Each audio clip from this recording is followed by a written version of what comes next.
Today, we're going to take a look at the quirkiest, the weirdest, and the most unusual dishes you never knew existed. From food that watches you while you eat it to food that can literally kill you. It's unbelievable what some people actually eat. So here are the top 15 most unusual foods in the world. Number 15. Casu marzu.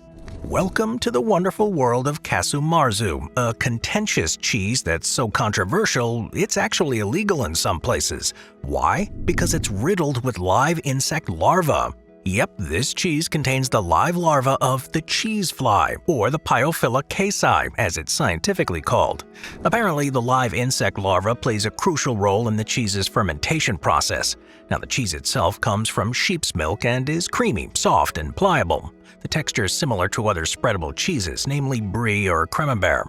But unlike brie, casu marzu has some added texture and flavor thanks to those insect larvae. The dish comes from Sardinia, where it's considered to be a traditional delicacy. However, over the years, casu marzu has been banned in the European Union. Whether or not it met health and safety standards has been highly questionable, so for a while the sale of it was illegal. However, in 2005, the EU recognized the cultural significance of the cheese and allowed it to be produced and sold again, as long as it meets some pretty hefty hygiene standards. So how does one eat this soft, larvae-laden cheese? Well, it's commonly spread on bread or crackers, and it's worth noting that some people prefer to remove the live larva before chowing down. Balut. Eggs are not an unusual food. In fact, they are probably one of the most common foods around. At least chicken eggs are. Other types of eggs are a little less common, like duck eggs, but even duck eggs aren't that uncommon. A fertilized duck egg with a partially developed embryo, however, well, now we're getting into the realm of unusual. Behold balut, a street food from Southeast Asia, particularly the Philippines. Now, basically, balut is a fertilized egg that's been allowed to partially develop. So in addition to including the familiar yolk we're all used to, the egg has an additional surprise inside, the semi-developed embryo of a duck.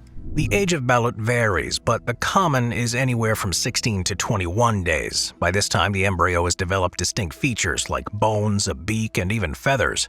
The egg is simply boiled and then seasoned with salt, although sometimes it's served with vinegar or chili because vinegar and chili go well with partially developed embryo. The dish has quite a bit of health benefits. It's a good source of protein, minerals, and vitamins. It also has calcium, iron, and other nutrients. 13. Hakkash.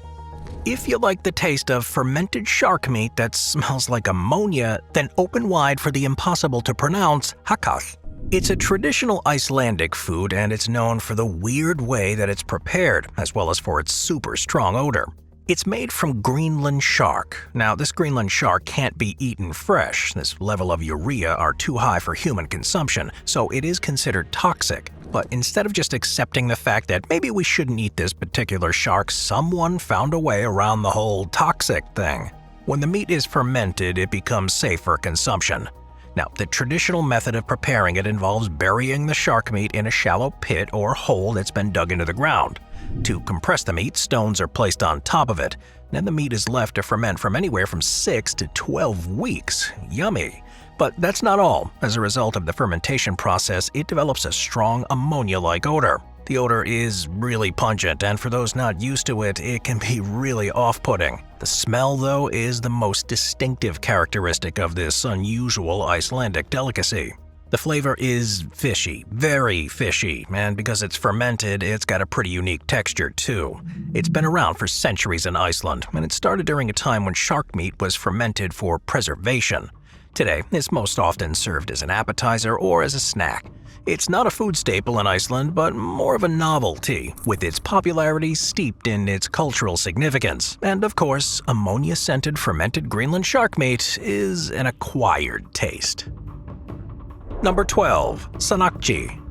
Sanakji is a famous Korean dish that really brings you up close and personal with the ocean's wiggly wonders. Why? Because when it comes to sanakji, the fresher, the better, as in still alive on the plate. Sanakji features small octopus, sometimes known as baby octopuses, that are still alive when they're served.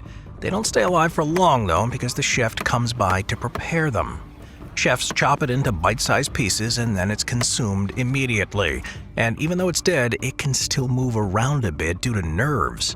So yeah, the pieces can wriggle and squirm on your plate and probably in your stomach. Furthermore, there's a bit of danger involved when eating this dish. The octopus pieces are incredibly chewy and diners have to be careful while chewing since the suction cups can stick to your mouth and throat. Sanakji is usually served with a tasty dipping sauce, often made with soy sauce, sesame oil, and some spices. This sauce adds some extra flavor and perhaps a little lubrication.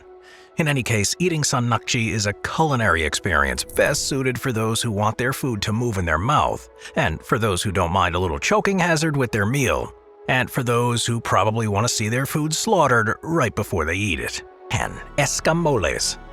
Caviar is a bit unusual in and of itself, tiny little salty fish eggs, but we're gonna go one step further and take a look at insect caviar, or ant eggs as they're sometimes called, or escamoles as they're officially called. Okay, so this dish doesn't have a lot to do with real caviar, save for the fact that it's comprised of eggs. Escamoles are derived from the eggs and larvae of black ants. These are usually found in the roots of the agave plants in Mexico. The ants themselves are fascinating little insects known for their organized and complex social structures. And apparently, they're also known for their tasty little eggs. Escamoles have been consumed in Mexico for centuries and date back to the pre-Columbian times. During that period, they were a significant part of indigenous tribes. Today, though, they are more of a seasonal delicacy and are most often served in the regions of Hidalgo and Puebla. They're not easy to harvest, which is why they're a delicacy. The ant larvae and pupae have to be carefully collected from the nests and then cleaned. Escamoles is often sautéed because this cooking process helps give them their desired creamy texture. They're typically cooked with butter, garlic, and with the occasional herb or spice tossed in there to enhance that natural flavor. And speaking of flavor, escamoles is said to taste nutty, buttery, with a slight tangy or acidic note. The texture is likened to that of cottage cheese, while escamoles is used in a wide variety of dishes, including things like omelets, tacos, quesadillas, or they're just served straight up with a tortilla. Yummy. Number 9. Fugu. Alright, we've talked about this one before on the channel. If you know anything about fugu, then you know why it's on this list. As humans, we usually spend a fair bit of effort trying not to die. For example, we tend to avoid eating poisonous or toxic things that have the potential to kill us. Except for fugu. Fugu can be deadly, but people eat it anyway. So basically, it goes against all common sense and human instinct. For those of you not in the know, fugu is a dish prepared from the puffer fish. Puffer fish are highly toxic to humans. The fish contains tetrodotoxin. It's one of the most potent natural toxins known to science. If consumed, it can paralyze the nerves and muscles, causing respiratory failure and death. And there's no known antidote. So much in the same way that we don't drink paint or sip on bleach, consuming fish riddled with a lethal toxin seems like something we shouldn't do. But instead of avoiding it, we've gone the other direction. In Japan, chefs undergo rigorous training and need to have special licenses to prepare it. They must learn how to remove the toxic parts while leaving the edible parts intact. This training can take years. Also, diners can have a taste of a food that could kill them if the chef makes any mistakes. Now, according to people who are pro-fugu, it's all about the culinary experience. It's a thrill, perhaps, to see who's still standing at the end of a meal, like some sort of strange edible Russian roulette, maybe. Truth be told, eating fugu at a licensed fugu restaurant is actually pretty safe, since the requirements to serve it are so stringent. People aren't really dropping dead from fugu. However, it does have the potential to kill, so that sends it pretty far south of normal and right into the realm of unusual. Number 8. Bird's nest soup. Bird's nest soup. It's a culinary delicacy to some, but for those of us not familiar with it, it sounds like something that a young boy made up on the playground in an effort to gross out his friends. It's a soup with a nest made out of spit, swiftlet spit to be exact. The main ingredient of bird's nest soup is the nest of the swiftlet bird, specifically the swiftlet species Aerodramus fuciphagus. These small birds create their nest using their own solidified saliva. Their nests are often found in dark caves and cliffs, so collecting them is not for the faint of heart, and neither is making their soup. To create the soup, the harvested swiftlet nests are cleaned and soaked in water to soften them. The nests absorb water and expand significantly and turn them into something jelly-like.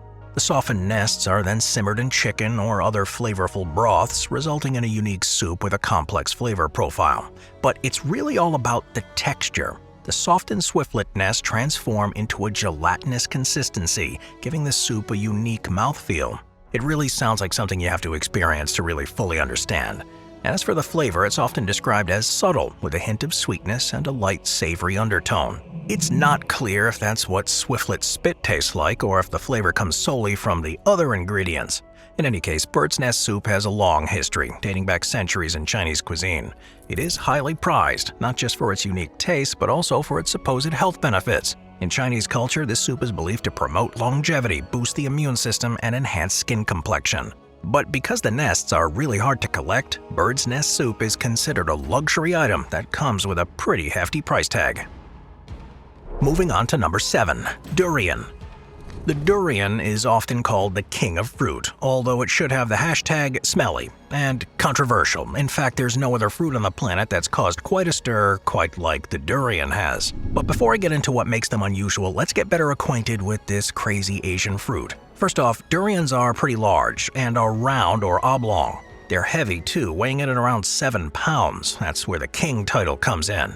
By fruit standards, these guys are enormous. They're also really ugly. Their rind is covered in tiny prickly thorns, so this fruit isn't winning any beauty contest anytime soon. Inside, you'll find a pale yellow flesh, which can also be red depending on the species. So their size is unusual, their rind is unusual, and their flesh is unusual. But it's not the looks that make this fruit really unusual, it's the pungent, musky scent. Durians are said to reek to the high heavens and back, although it should be noted that not all people feel that way. To some, durians smell nice, they have a sweet fragrance, but to others the scent is absolutely revolting, like raw sewage mixed with rotting meat and turpentine revolting. The strong scent of durians is enough to make people physically gag, and to add insult to injury, once that bad boy's cracked open, the scent isn't going anywhere.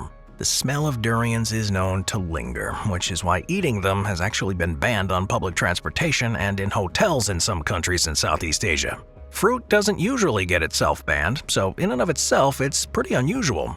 But coupled with the fact that some people actually describe the scent as sewage, that's pretty unusual too. Number 6. Century egg. Century eggs, also known as preserved eggs or thousand-year eggs, are a fascinating delicacy, and to call them unusual is a bit of an understatement. Century eggs are enjoyed in several parts of Asia and have a rich history and a distinct taste. Their name is a little misleading though, because despite their name, century eggs are not actually 100 years old. They're typically aged for several weeks to a few months, but it's this process that gives them their unique flavor and appearance. Let's start at the beginning. Century eggs start off as regular eggs, duck, chicken, or quail, they all work. But then they undergo a special preservation process, which includes covering them in a mixture of clay, ash, salt, quicklime, and rice straw. Why? Well, because this is where the magic happens, or the science rather. This strange mixture helps the eggs undergo a chemical transformation, and during the process they transform into a strange-looking and even stranger-tasting delicacy. The egg's white and yolk turn into a dark, translucent brown or greenish color. The egg white becomes jelly-like and the yolk transforms into a creamy, rich center. They develop a really strong and savory flavor, and some people describe them as having a slightly salty and ammonia-like taste, while others enjoy their earthy and complex flavor. In either case, the texture is smooth and custard-like, making them a unique addition to various dishes. Century eggs are used in a wide range of dishes in Asian cuisine. They can be found in congee, rice porridge, salads, dumplings, and even as a topping for tofu. Or they can be admired from afar and not eaten. Number 5. Rocky Mountain oysters. Giddy up, because we're heading into the Wild West for this next unusual food. Well, not really, but we're going to the American West for some Rocky Mountain oysters. Sounds good, right? And not that unusual? Oysters are pretty commonplace. Well, just wait for it. Because trust me when I say these are not your regular oysters. In fact, they're not really oysters at all. Rocky Mountain oysters have nothing to do with the ocean. Nope, these bad boys are actually bull or buffalo testicles. They're basically cowboy cojones, and they're served battered and deep fried. Rocky Mountain oysters are known for their crispy, crunchy outside that gives way to a tender, juicy center. Now, don't turn your nose up on these deep-fried testicles just yet. These unique delicacies have a long history in the American West. The recipes come from resourceful cowboys and ranchers who didn't let anything go to waste. In tune with nature, they wanted to use as much of the animal as they could, so they experimented with eating different parts. So they turned bull and buffalo oysters into a tasty little snack that kept up their energy while out on the range. They were easy to cook and easy to transport, so Rocky Mountain oysters were born. Today you can find them on the menu in many pubs, bars, and restaurants throughout the Rocky Mountain region of the United States. You'll be hard-pressed to find them elsewhere, so they're really a regional delicacy. And yeah, ordering them can be pretty fun, especially when you're with someone who doesn't know what they are. They've got some pretty serious shock value too, and needless to say, Rocky Mountain oysters can be quite the conversation starter, as the cowboy-approved little beauties sound like something you shouldn't eat, but deep frying makes most things taste good anyway, and these are apparently no exception. Number 4. Tuna eyeballs. So when it comes to trying new foods, some people are more adventurous than others. Some of us won't think twice about trying the unusual foods on this list, while others of us consider Brussels sprouts adventurous. So for those who really want to try something different, why not slurp back some tuna eyeballs? Tuna eyeballs, known as mekajiki or tatagami in Japan, are often overlooked and discarded when tuna is prepared for dishes like sushi and sashimi. People want the flesh, not the eyeballs. However, some culinary enthusiasts recognize them as a hidden gem. The flavor of tuna eyeballs is often described as rich and gelatinous with a hint of the ocean. And who doesn't love rich, gelatinous, ocean-flavored things? Well, they have to be cooked properly, though. When cooked properly, they have a tender, slightly chewy texture that a lot of people like. It's not clear what happens when they're not properly cooked, though. So where can you get your hands on some of these chewy eyeballs? Well, of course, Japan. Tuna eyeballs are a delicacy in Japan and can be found in various dishes, including soups, stews, and simmered dishes. They're often appreciated for their unique taste and the way they absorb the flavors of the dishes they're cooked in. Tuna eyeballs are not just about flavor, they're packed with nutrients. They contain vitamins, minerals, and some good fats. So they're not just rich, gelatinous, ocean-flavored balls of chewy goodness, they're also pretty healthy. If you've got no aversion to eating eyeballs, dig in. The rest of us, we'll just stick with the tuna meat. Number 3. Snake wine. Wine comes from grapes, but not snake wine. Snake wine comes from snakes. Whole snakes, venomous ones, snakes that have been put in a bottle of alcohol, snakes that have been turned into wine. To call snake wine unusual is an understatement. Snake wine is a traditional alcoholic beverage that's found in some parts of Southeast Asia, particularly in Vietnam, China, and Thailand. It's made by putting a venomous snake into a bottle full of rice wine or grain alcohol. It's not clear if all venomous snakes can be used for this snake wine, or if it's like grapes and some are better than others. But some sources suggest that the best snakes to wine are cobras and pit vipers. Perhaps they taste the best, maybe? Well, in any case, sometimes herbs are mixed in too. Sometimes spices are tossed in, and sometimes additional creatures like scorpions or insects are thrown into the bottle as well. Because who doesn't love a little scorpion with their snake wine? The venom in the snake's fangs is thought to be neutralized by the high alcohol content in the wine, making it harmless to humans. And for the snake, well, it's typically preserved in the bottle, sometimes coiled, or sometimes with its mouth wide open to display its fangs. As such, snake wine has opened the door for animal welfare advocates. The production and sale of snake wine have raised some ethical concerns about animal cruelty. Snakes are killed for the sole purpose of making this wine, and they're often killed in an inhumane way. So that's not very nice, and for this reason some countries have sided with the snake and have restricted the sale and production of this wine. However, snake wine does have a long history in traditional Asian medicine. It's believed to have various health benefits, including the ability to improve vitality, treat rheumatism, and enhance virility. However, none of these claims are backed up by scientific evidence. Furthermore, there's the risk of venom exposure, especially if the wine isn't prepared properly. It's highly advised to only purchase snake wine from a reputable source that adheres to the proper safety and ethical standards. Unlike regular wine, which can be made and bottled at home to varying degrees of tastiness, you should definitely steer clear of all home-brewed snake wine, or you could steer clear of snake wine altogether, which is probably what I'm gonna do.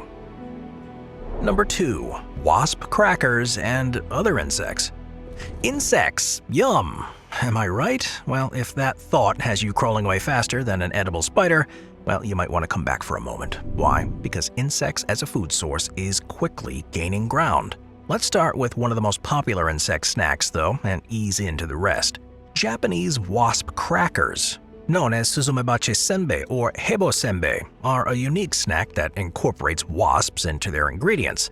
Yep, they're crackers with wasps inside. These crackers typically contain whole or ground-up wasps, including the stingers.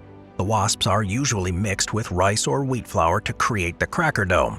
These wasp crackers are considered a specialty snack in certain regions of Japan, particularly in the city of Omachi in the Nagano prefecture. The taste of wasp crackers can be somewhat unusual for those not accustomed to eating insects. They're known to have a savory, earthy flavor with a hint of bitterness from the wasps, and the crunchiness of the crackers contrasts with the slightly chewy texture of the wasps. If you're in the market for something a little sweeter, though, you can try sucking on an insect lollipop. Lots of specialty candy stores offer up these unusual treats, and they're apparently quite tasty. As are insects themselves. Insects have found their way onto plates across the globe, offering a sustainable and protein-packed alternative to traditional meat sources. Crickets, for example, are among the most widely consumed insects worldwide, as they are packed with protein and are a staple in many cultures. You can find roasted crickets as snacks in countries like Thailand, Cambodia, and of course Mexico. They're known for their nutty flavor and crunchy texture. Too close to Pinocchio and his beloved friend Jiminy Cricket? Well, then maybe mealworms are more your speed. Mealworms are another protein-rich insect often used in cooking. They're commonly used in dishes in Africa, Asia, and in Europe. Mealworms can be fried, roasted, or used in baking to add a nutty and earthy flavor to dishes. And speaking of worms, in some Asian countries, particularly in South Korea and Thailand, silkworm larvae are enjoyed as a delicacy. These plump, creamy-colored larvae are often boiled, steamed, or fried. They have a mild, slightly sweet taste.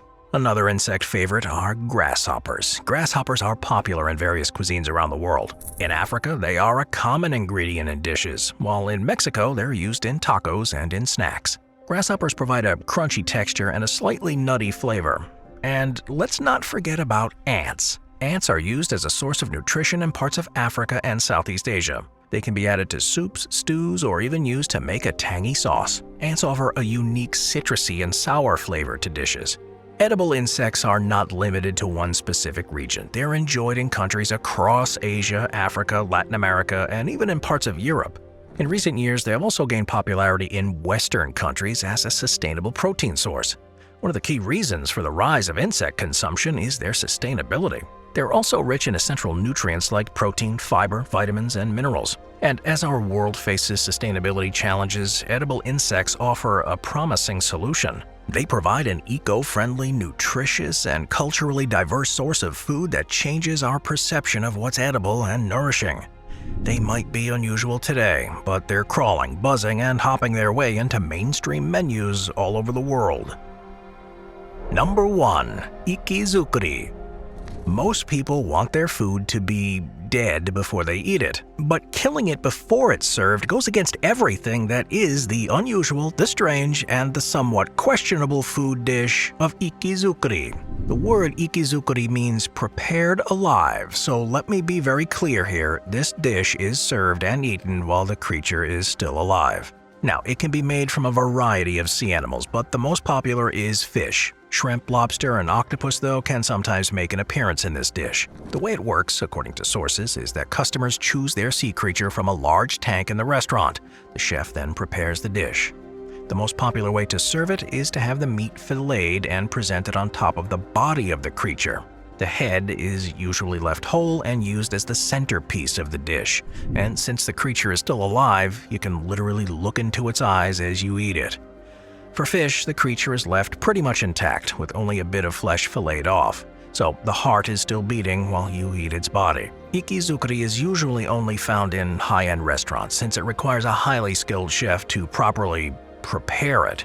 It's served with very mild sauces because the whole point is to really taste the essence and freshness of the dish.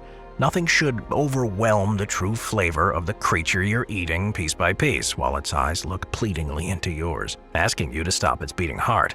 Alright, that's fairly dramatic, but it's the angle that some ikizukuri protesters are coming from. It does seem a little unethical to eat something this way, especially because it's done intentionally. The whole point is not to kill it.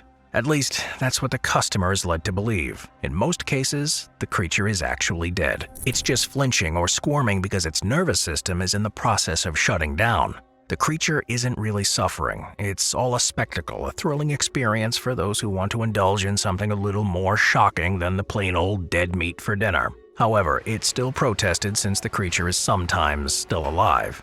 Just for show or not, the idea is to eat the creature slowly, piece by piece, while it's still alive. And that is why ikizukuri has earned the top spot on this list of the top 15 most unusual foods in the world.